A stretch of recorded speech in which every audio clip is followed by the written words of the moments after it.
Welcome to Azure's Lagoon and welcome to PolyAcademy number 3. Here to introduce everything you need to know about polyamory, non-monogamy, and how to walk on the path of sharing and enjoying intimacy with more than one partner at a time without cheating or bullshitting yourself. If you're listening to me or this series for the first time, I'm pretty sure you're wondering who the hell I am to tell you all those sweet ass things that sounds too juicy to be true. So let me give you a glance of how my recent polyamorous polysexual life looks like.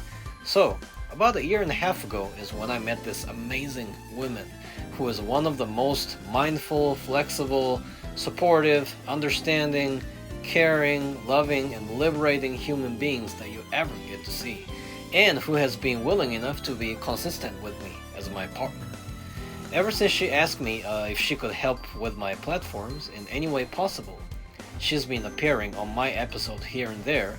Usually I do write down or at least make outlines of what I'm going to say on the episodes for some parts, but for her there's no scripts or too much of revealing what we're going to talk about before we turn on the camera.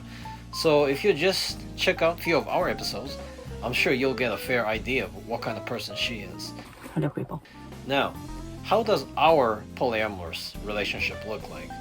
Well, first, she and I matched on Bumble, and on one Saturday night we decided to spend the evening in person.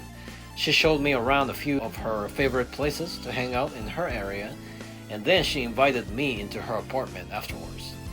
There, she started to ask me some questions like, so what are you looking for? Are you looking for a serious committed type or more like an open relationship? And we talked so brutally honest about the needs and wants of each other. I said, well, I don't have a wild urge to go party out every weekend or bang different chicks every night or whatever the fuck, but I do enjoy being sexual and intimate with whoever I find attractive, and that can be more than one woman at the same time. And as our conversation went on, she emphasized on the fact that she had dated all sorts of dumbasses and assholes in the past, being stabbed 4 times, and all those dramatic crazy shit happening in the process. So the repetition of anything similar is the last thing she wanted.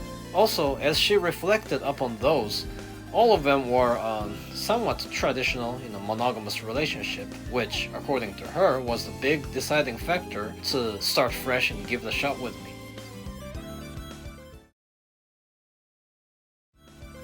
So there you have it, a short version of the story. A year and a half has passed since then. To be completely honest, she still feels a little awkward about herself going out or having sex with other men. I never really force her or any of my girls to do anything she's uncomfortable with, as long as she accepts the fact that I do enjoy going out or having sex with other women. But here's one of the most important components or mindset to have when it comes to non-monogamy. The more you forbid and restrict, the more they'll rebel against you or keep secrets from you. The more you rather permit and trust, it's kind of funny, but they'll be more likely happy and satisfied with what they already have. This could also be applied to raising children or so many other areas of life, but when it particularly comes to sex and relationship, we hear so many stories or incidents on and on and on about a boyfriend or husband, coming up with all kinds of bullshit or dumbass strategies to hide the fact that he's actually seeing other women or, watching certain kinds of porn, while our girlfriend or wife trying to sneak peek on his cell phone and chat histories with other girls, or finding out some cutesy business card in his wallet, apparently one of those escorts, working girls, or floor ladies of Kabakura or whatever. And then they completely lose their shit and argue like, well, sometimes, even eventually turning into a murder or other kinds of legal cases. It's so fucking stupid and unnecessary. Not to brag too much, but as for me and my partner, on the other hand, sometimes I even tell her like, well, check this out. One of the girls I matched on Bumble lately, she seems pretty cool and willing and able to communicate with me on the level. So, this Saturday, I'm gonna go meet up with her and see what happens. So I will see you next weekend. And there she goes, okay, cool, have fun. No hard feelings. Or sometimes, all of a sudden, she comes up to me like, so, I met this guy last Friday night, and then you get the basic idea. Also, we do look at each other's profiles and chat histories on dating sites together.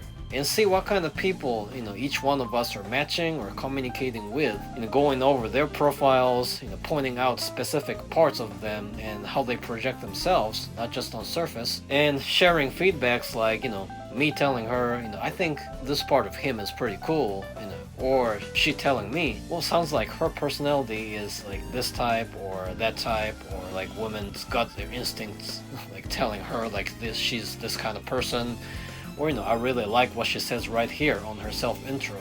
Sometimes we also look into a polyamorous couple as a couple while she communicates with one of them to see if they understand the basics of how it works and all, and see if it's meaningful enough for all four of us to hang out. And I tell you what, so far, for more than a year and a half, she seems to be happy with me, according to her. You can say it's just a year and a half for us, but guess what? If you just look around the world, there's so many other couples in open relationships or open marriages for years, keeping it all real, happy and harmonious. In the process of what we do together, there's no jealousy or intention to interrogate on anything. Just, having fun and open curiosity. So just think about all these things and what they really mean and how your life can be in a big picture if your relationships with other people can absolutely work and last this way.